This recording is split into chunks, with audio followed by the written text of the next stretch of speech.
शुरू हो रहा है मधुमास, मलेमास, बहुत जगह इसे पुरुषोत्तम मास भी कही जाती है। इस मधुमास, मलेमास और पुरुषोत्तम मास में अब की बार हम शिव पुराण का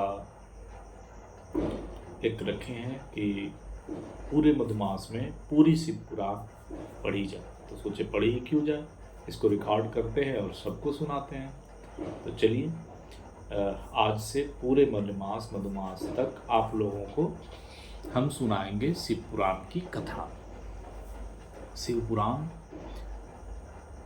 महाशिव पुराण के नाम से भी जाना जाता है, जिसमें महादेव और भोलेनाथ और माँ पार्वती की महिमा का वर्णन है।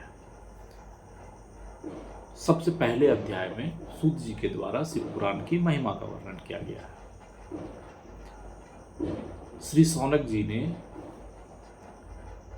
महाज्ञानी सूत जी से इस बारे में पूछा था कि आप संपूर्ण सिद्धांतों के ज्ञाता हैं, कृपया मुझसे पुराणों के सार का वर्णन करें। ज्ञान और वैराग्य सहित भक्ति से प्राप्त विवेक की वृद्धि कैसे होती है तथा साधु पुरुष कैसे अपने काम, क्रोध आदि विकारों का निवारण करते हैं। इस कलयुग में सभी जीव आसुरी स्वभाव के हो गए, अतः कृपा करके मुझे ऐसा साधन बताइए जो कल्याणकारी, मंगलकारी हो तथा पवित्रता लिए हुए हो।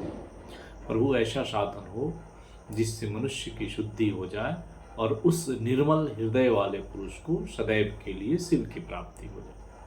श्री सूत जी ने उत्तर दिया, सौनक जी आप धन्य हैं, क्योंकि आपके मन में पुराण कथा को सुनने के लिए अपार प्रेम और लालसा है। इसलिए मैं तुम्हें परम उत्तम शास्त्र की कथा सुनाता हूँ। वत्स, संपूर्ण सिद्धांत में संपन्न, भक्ति को बढ़ाने वाला तथा शिव जी को संतुष्ट करने वाला अमृत के समान दिव्य शास्त्र है शिव पुराण। इसका पूर्व काल में शिव जी ने ही प्रवचन किया था।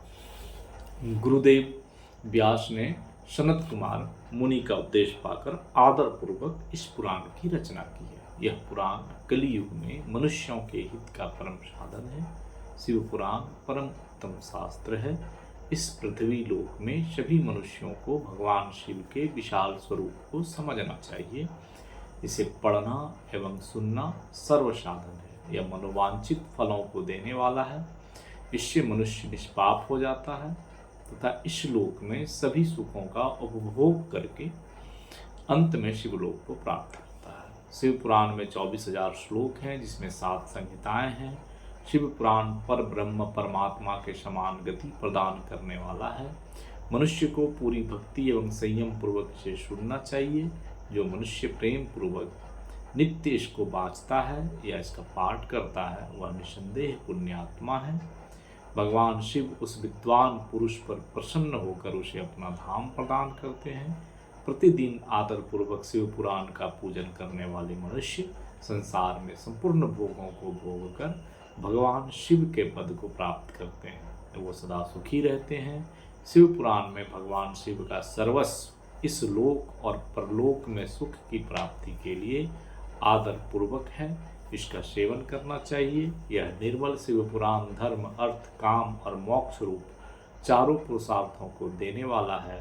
अतः सदा प्रेम पूर्वक इसे सुनना एवं पढ़ना चाहिए।